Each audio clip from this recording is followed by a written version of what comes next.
Ok tout le monde, vidéo hyper importante. Aujourd'hui, je vais vous donner un plan concret de A à Z. Après cette vidéo, vous aurez un plan clair, étape par étape. Je vais vous donner beaucoup de data, beaucoup d'informations. N'hésitez pas à prendre des notes parce que ceux qui réussiront, c'est ceux qui seront le plus focus pendant la vidéo, qui prendront des notes sur toutes les informations que je vous donne et surtout qui appliqueront la routine. À la fin de la vidéo, je vous la donne étape par étape. Mais avant tout, il y a un cheminement pour que je vous explique pourquoi on fait cette routine, pourquoi elle est tant utile. Donc, la première chose à savoir, c'est que cette routine, c'est pas un stage qu'on vous vend dans les prépas habituels. Tout simplement, moi-même, j'ai fait une prépa. Je vais vous dire la vérité. Moi-même, j'ai pris une prépa, mais parce qu'en fait, je me suis même pas posé de questions sur pourquoi j'ai pris une prépa, pourquoi pas une autre méthode.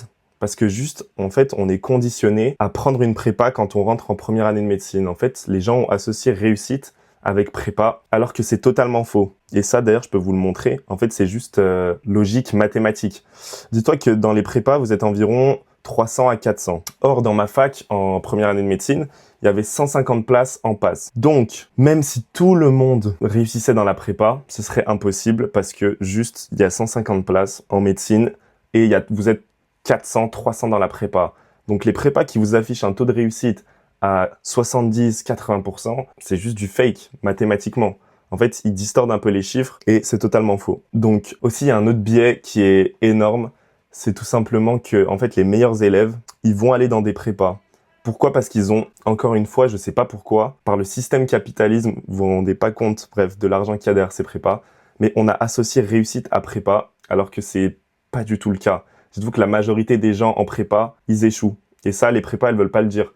Moi, j'ai des connaissances qui avaient fait la première santé, la terminale santé, le stage de pré-rentrée. Ils avaient fait la totale pour au final échouer. Tout simplement parce qu'en médecine, c'est ça qui est bien, c'est qu'il y a quand même un petit peu de méritocratie. Mais si tu as les bonnes méthodes, si tu as la bonne méthode de travail, si tu regardes mes vidéos et que tu es abonné, eh ben tout simplement, tu peux t'en sortir sans payer 30 000 euros, 40 000 euros sur plusieurs années entre les stages en première, en terminale santé. Moi aussi, c'est pour ça que je fais ces vidéos, parce que je veux redonner un petit peu de mérite. Je veux renforcer la méritocratie. C'est-à-dire que si toi, t'as pas beaucoup de moyens, tu peux t'en sortir juste en apprenant à réviser, à mémoriser. Et c'est tout ce que je vais développer dans cette vidéo. Et après, il y aura un plan concret que tu vas appliquer.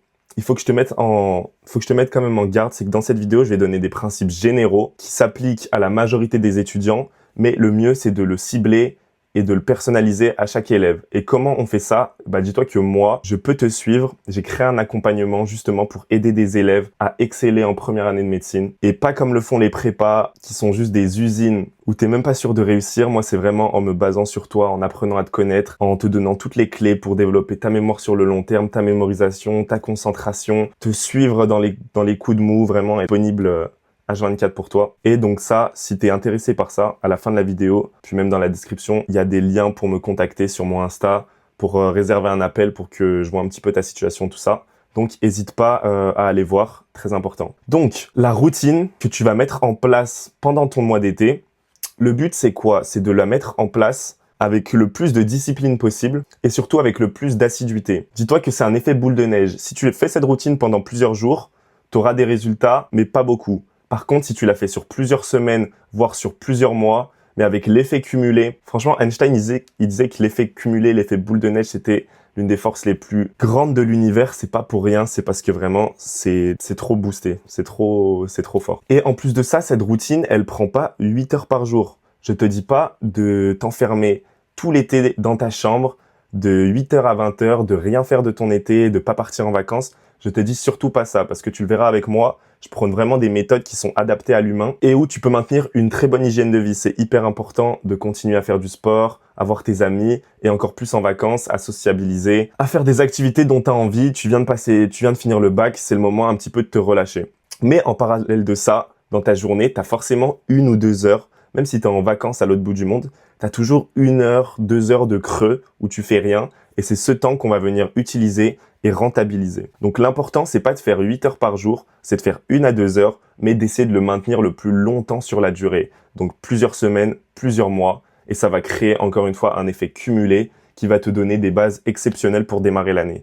Donc ça, c'est génial. Ok, donc maintenant, je vais détailler un petit peu, c'est quoi l'objectif de cette routine. Contrairement au stage de pré-rentrée des prépas que j'ai moi-même fait, que j'ai moi-même expérimenté, je sais pas si je vais développer mon expérience personnelle dans cette vidéo parce que ça me prendrait beaucoup de temps, mais vraiment, j'ai vécu genre le pire stage de pré-rentrée possible. Genre, je me souviens qu'à un jour des concours blancs à la fin du stage, genre, j'appelais ma cousine qui était en 5e année de médecine pour lui dire que genre, limite, je voulais arrêter la médecine la première année parce que ça m'avait dégoûté vraiment. Pourquoi? Parce qu'en fait, c'est un stage qui vendent comme un stage intensif où en fait, tu fais que survoler les cours. T'es dans des classes de 40. Les cours, ils vont tellement vite, j'avais jamais vu ça. Genre, le prof, il est en speedrun de la notion. Ça fait que quoi? T'es en cours de 8h à 16h, donc tu vois 10 000 cours, tu les survoles et le soir, t'as pas le temps de les revoir parce que tout simplement, faut que tu commences à anticiper les cours du lendemain. C'est vraiment horrible, t'as aucun rappel de cours, donc toutes les notions que tu vois, tu vas finir par les oublier dans quelques jours. Tu fais que survoler, donc t'as aucun ancrage à long terme sur la mémorisation et la compréhension. Donc vraiment, pour moi, les stages de pré-rentrée, c'est les pires expériences possibles et c'est pour ça que j'ai voulu créer une sorte de méthode qui soit vraiment aux antipodes des stages de pré-rentrée, parce que ça m'a traumatisé et je me suis rendu compte que c'était quelque chose qui était pas du tout une bonne idée. Donc, tout simplement, ce qu'on va vouloir pendant le stage de pré-rentrée, ça va être deux choses. Dans un premier temps, c'est de maximiser toutes les compétences qui sont liées à l'apprentissage en première année de médecine. Donc, ça va être la concentration, on va faire un gros pilier là-dessus, le travail actif et la mémorisation à long terme. Donc, tous ces paramètres, ce sont des métriques qu'on peut développer avec de l'entraînement et avec les bonnes méthodes. Et c'est justement dans cette vidéo que je vais commencer à vous donner beaucoup de valeur là-dessus. Bien sûr, ce ne sera pas une vidéo exhaustive. Je ne pourrai pas donner toutes mes méthodes, tout ce que j'ai appris pendant ma première année de médecine. Dans un premier temps, on va maximiser. Donc, j'ai parlé de tout l'apprentissage, de tout, maximiser son apprentissage.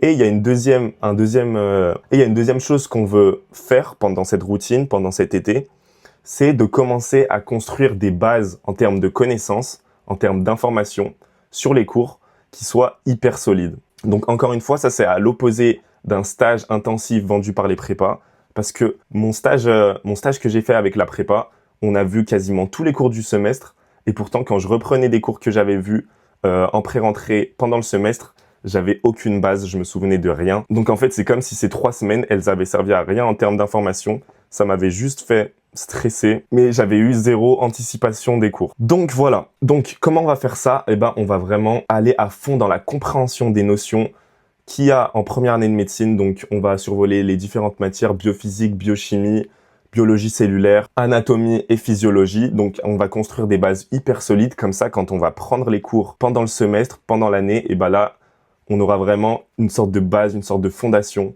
qui soit hyper claire et qui va nous permettre d'exceller en première année de médecine. Donc voilà, cette routine, elle a deux objectifs en parallèle. D'un côté, c'est une initiation à l'optimisation de l'apprentissage avec les différents paramètres que je vous ai donnés. Et de l'autre côté, c'est commencer à former des bases hyper solides sur les grosses matières de la première année de médecine. Donc pour ça, pour avoir toutes les fiches des matières, c'est disponible dans mon accompagnement pour qu'on commence à travailler le plus tôt possible parce que comme je vous ai expliqué, c'est un effet boule de neige. Si vous commencez maintenant, début juillet, c'est pas la même chose que si vous commencez 2 semaines avant la rentrée. Donc vraiment, essayez de vous y prendre le plus tôt possible. Il y a déjà des élèves qui commencent à travailler alors que vous faites rien.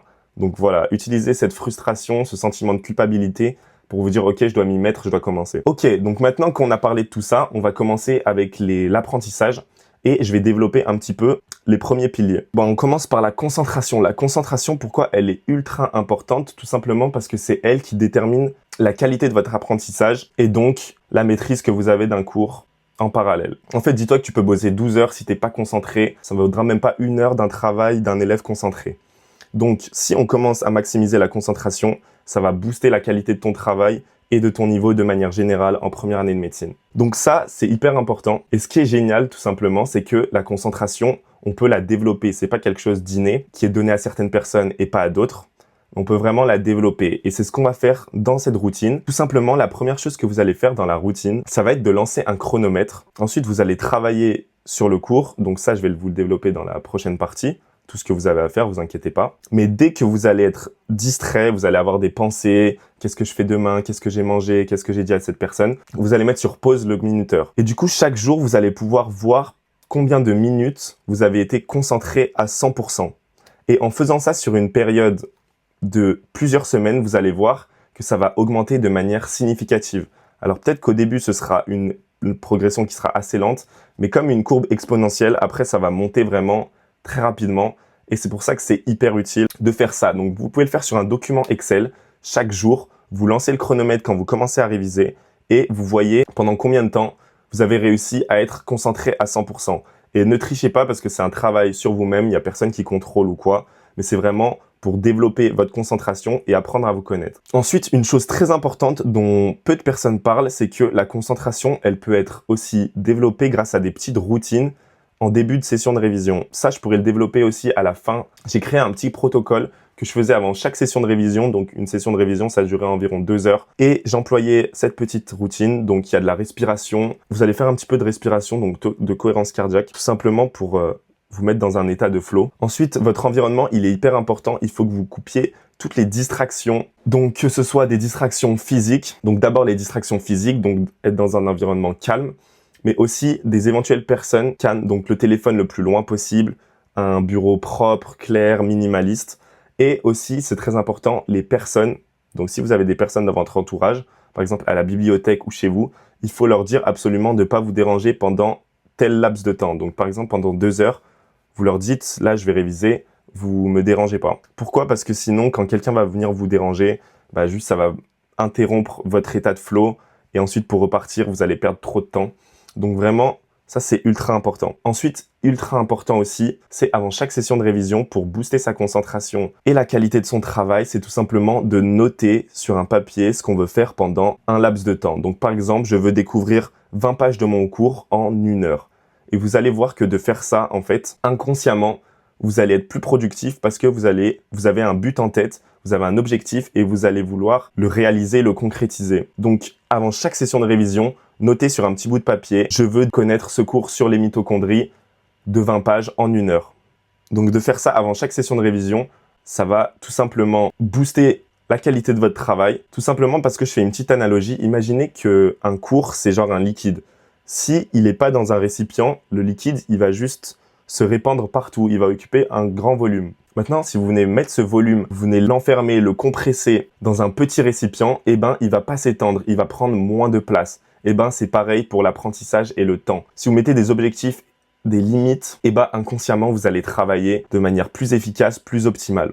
Une autre chose que j'aimais beaucoup faire, c'est, ok, cette tâche, en temps normal, elle me prend 2 heures. Là, je vais essayer à tout prix de la boucler avec la même qualité dans mon travail, mais en 1 heure et demie. Et vous allez voir qu'inconsciemment, vous allez travailler, vous allez être dans un état de flow parce que vous avez un objectif en tête et que ça réduit le temps que vous allez mettre à faire cette tâche. Donc là, on a vu tout ce qui était concentration.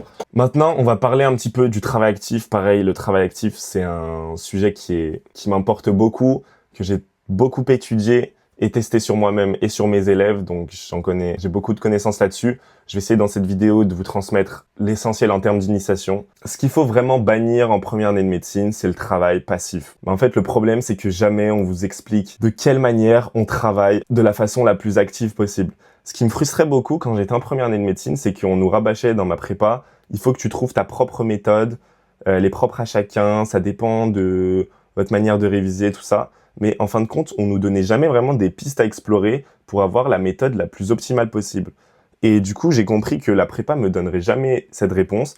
Et du coup, j'ai poncé le sujet de mon côté, seul, avec des vidéos YouTube, avec des pages Wikipédia. Vraiment, j'ai tout poncé pour comprendre comment étudier de la manière la plus optimale et la plus favorable sur le long terme. Ce qu'on vous dit pas, c'est qu'il y a des sortes de piliers du travail actif et que non, ta méthode, elle va pas descendre. En fait, on nous disait un petit peu, quand j'étais dans ma prépa, que ouais, la méthode, c'est comme si elle allait descendre comme ça sur moi, que le Saint-Esprit allait me frapper et que j'allais trouver ma méthode. Ça vient pas comme ça, une méthode. Et il y a des élèves qui perdent des semaines, des mois à tester des choses qui marchent pas du tout. Franchement, dans cette vidéo, je vais vous épargner du temps. Tout simplement parce que la science a prouvé, les neurosciences étudient ça depuis des années. Le travail actif, il suit des points particuliers qu'on va développer dans cette vidéo. Pareil, dans cette vidéo, ce sera pas une liste exhaustive de tout ce que j'utilisais en première année de médecine pour rendre mon travail actif. En plus de ça, je pense que la vidéo sur ce que je faisais vraiment de A à Z en révisant mes cours jour par jour, donc J0, J1, pourrait vous donner plus de data, plus d'informations que dans cette vidéo. Mais je vais quand même vous partager des choses qui sont vraiment des incontournables dans le travail actif. Tout d'abord, il y a un classique, c'est la méthode de la feuille blanche. Mais vous allez voir que cette méthode de la feuille blanche, moi j'aime tout optimiser, tout améliorer et j'ai réussi à la coupler avec l'intelligence artificielle. Donc je vous explique. Quand vous avez fini de voir votre cours, donc imaginons que vous avez passé 50 minutes à travailler sur votre cours, vous allez tout simplement ouvrir une intelligence artificielle, donc ChatGPT, Claudia, peu importe, et vous allez écrire tout ce dont vous vous rappelez du cours. Vous l'expliquez comme ça à l'intelligence artificielle avec vos mots, de votre propre manière, et à la fin du coup de votre texte, vous lui dites: est-ce que tu peux me poser des questions pour un petit peu développer ma compréhension et mes connaissances. Et du coup, de faire ça, c'est juste excellent parce que c'est la méthode de la feuille blanche, mais avec un feedback directement par l'intelligence artificielle, c'est vraiment optimal et vraiment trop fort. Aussi, le travail actif, il faut vraiment fuir à tout prix les lectures passives. Donc moi, ce que je conseille absolument, c'est de prendre du temps sur la compréhension. C'est trop important parce que un cours que vous comprenez, en fait, vous n'avez pas besoin de l'apprendre par cœur, tout simplement. Et il y a un petit peu un biais, c'est qu'au début, ça demande beaucoup d'énergie,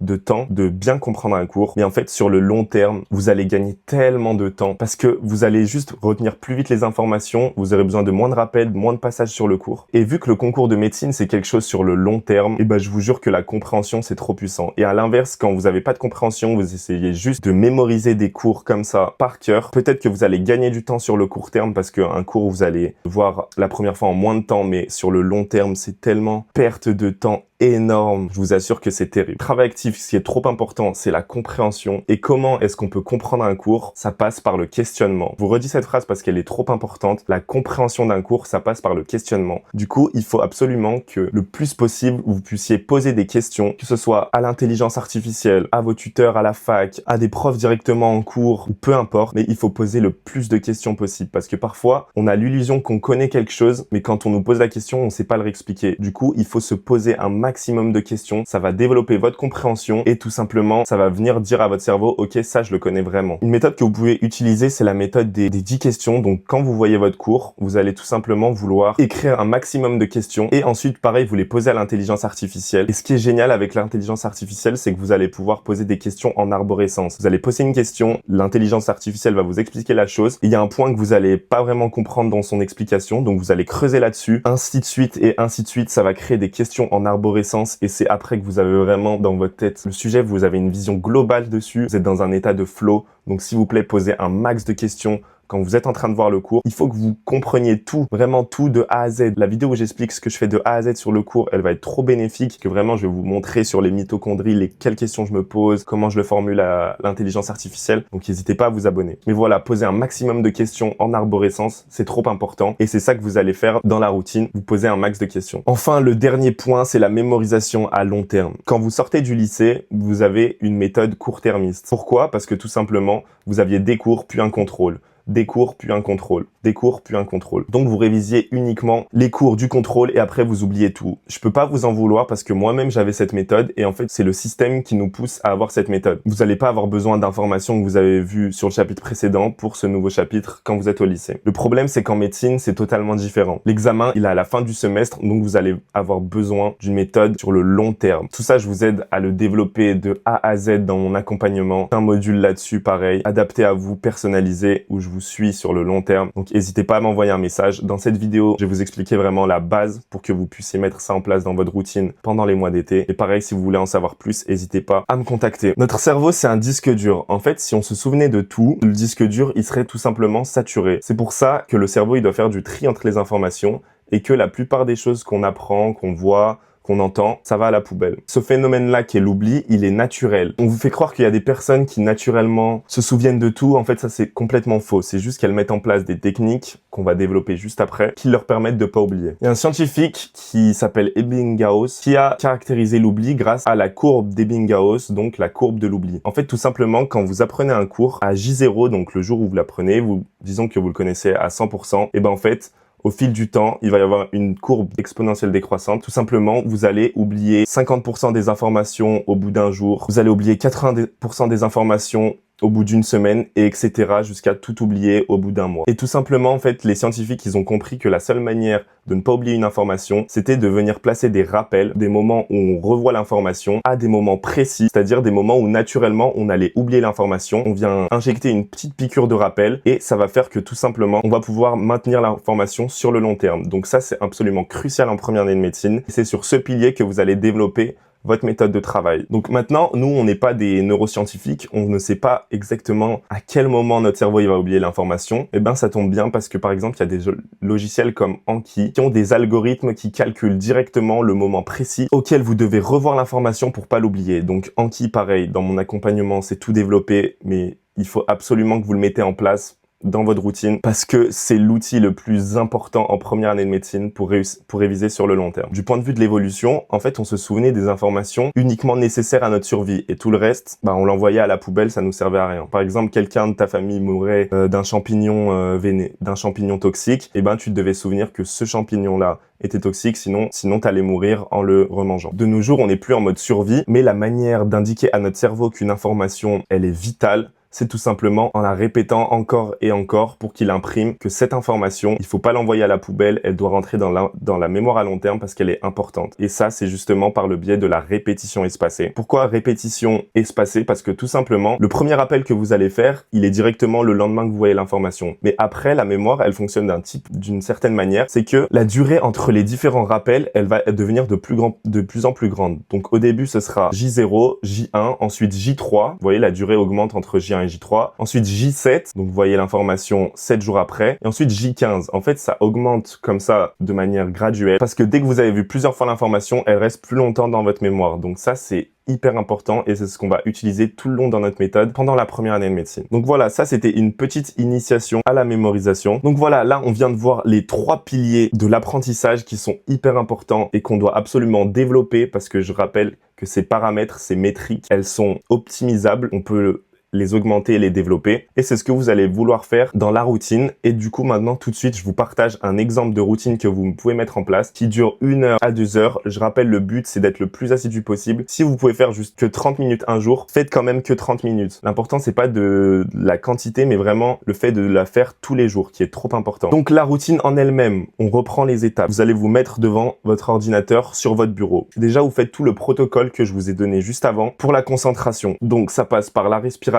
vous formulez l'objectif, l'environnement, vous virez tout ce qui va vous perturber, prévenez les gens autour de vous et vous mettez un bruit calme et vous voyez si vous avez besoin, certaines personnes n'ont pas besoin de bruit pour réviser. Au début de l'année, je révisais sans musique, sans rien et au deuxième semestre, j'ai réalisé que j'aimais bien avoir un petit environnement, un petit filet de bruit derrière moi, donc ça peut être un peu de nature, tout ça, j'aimais bien avoir ce genre de bruit, mais je vous déconseille quand même de mettre des musiques encore plus avec parole, ça va juste vous déconcentrer. Donc tac, maintenant vous avez fait votre protocole de concentration. Faites-le bien tous les jours, vous allez voir, ça va décupler votre concentration. Vous lancez votre timer, ça vous donnera une information sur combien de minutes, combien de temps vous allez être concentré à 200%. Vous allez faire une session au début de 50 minutes. Les cours que vous allez voir, il faut absolument que ce soit de la compréhension. Vous ne faites pas de l'apprentissage bête et par cœur de notions. Vous posez pendant ces 50 minutes, vous posez le plus de questions possible, vous posez à l'intelligence artificielle, comme ça vous allez vraiment creuser votre apprentissage et construire des bases solides. À l'issue de ces 50 minutes où vous allez voir le cours, tout simplement, vous faites la méthode de la feuille blanche. Vous écrivez tout ce que vous avez compris et vous demandez à l'intelligence artificielle. Vous posez des questions en plus pour vous tester. Donc voilà, vous faites ça du coup 2 fois